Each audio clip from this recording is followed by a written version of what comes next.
existence is social in nature. The solidarity of the human family is a phrase he frequently used to express that idea.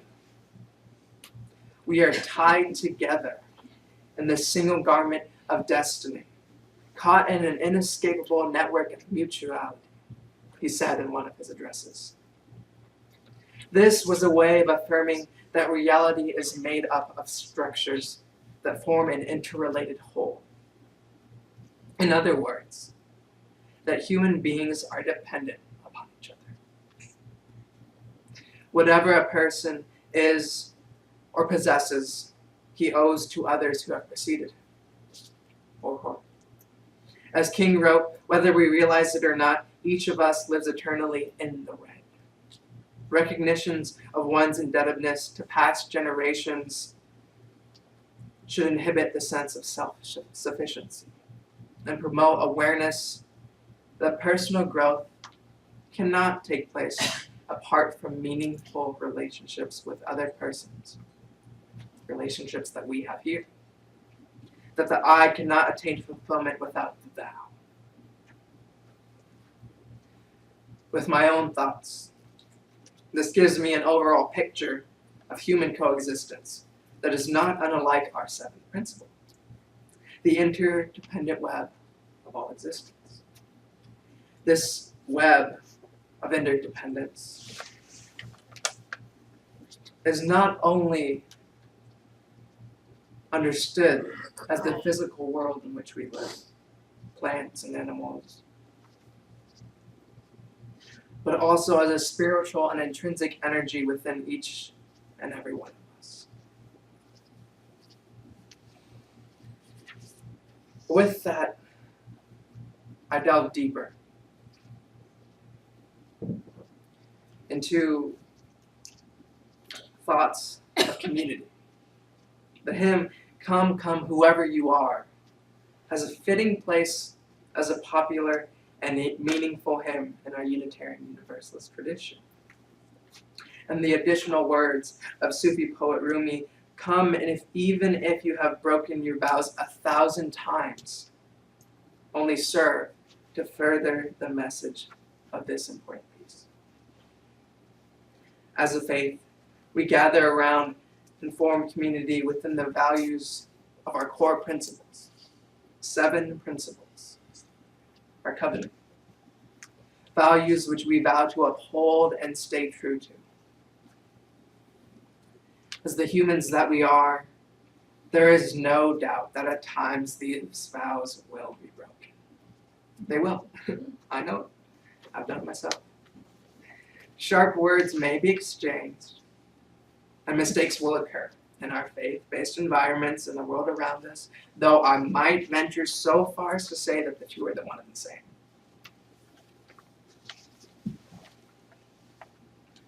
Although these vows will be broken, we shall not despair.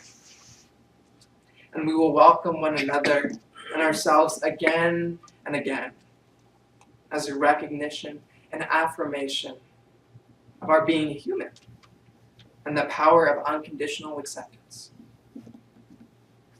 This hymn gives a message and lesson that forms a core pillar of what our faith represents, how we may live it in our everyday lives, how anyone may be able to live their life.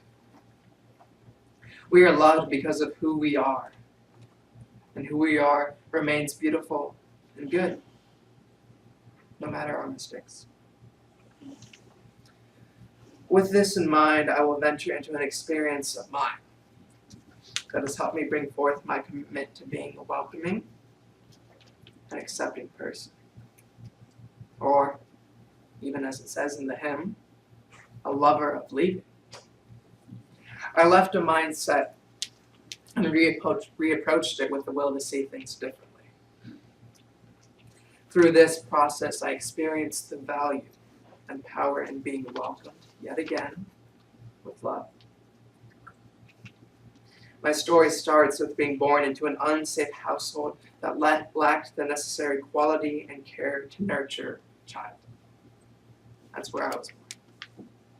I have a biological sister who was born about 2 years before me and would later be adopted into the same home as myself. Scariest as our previous environment was, my sister found a bond with the members of my biological family that has stayed with her to this very day.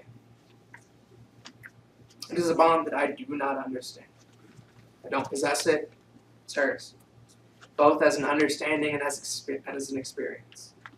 In the household of my early childhood, I was mistreated and hurt. And I found comfort and protection in the presence of my sister, who was fiercely protective of me even at that young age. I tell you this story of the first 3 years of my life, some of which I spent in foster homes, because of the lesson that I learned later on. I saw my birth family as being at fault for my hurt, and that did not sit well with my sister's emotionally close bond. You can imagine why. From her point of view, no matter the physical, emotional, or mental pain put upon the two of us, my birth family was made up of the people who gave us the gift of life.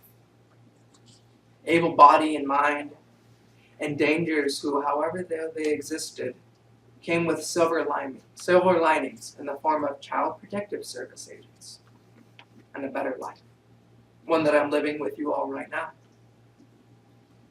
And as our adopted mothers would jokingly say, the great looks we both share that they just can't take credit for. Yeah, that's what they say.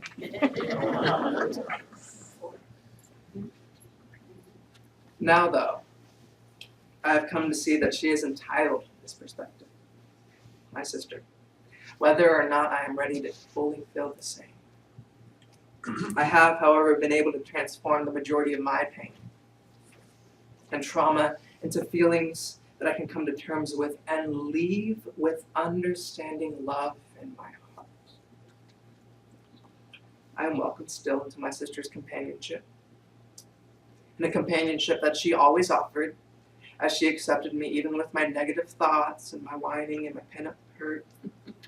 This continual act of welcoming has helped me transform my feelings and thus myself into a more accepting person who knows that it is okay to see it through the looking glass and see something different than a sibling, a parent, a stranger, all others see, with whatever opinions and feelings they hold, because those are their thoughts, is what they see.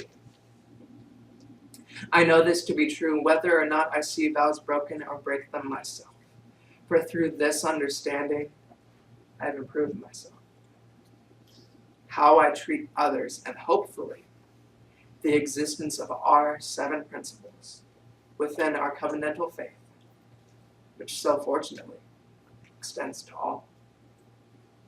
Whoever you are, wanderer, worshiper, which you are right now, or lover of leaving, and so on, and from wherever you come, you shall be accepted. For our caravan is a joyful, multi-religious, multi-generational, and multicultural span of all colors, creeds, beliefs, orientations, abilities, and perspectives. Whew.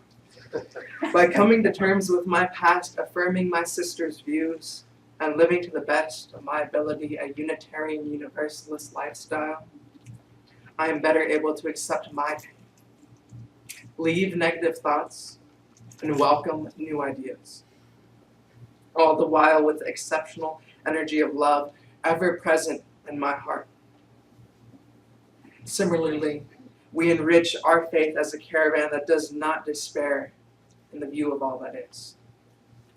Instead, we work hard at becoming our highest selves and accepting each other, no matter where we stand upon the journey that is life.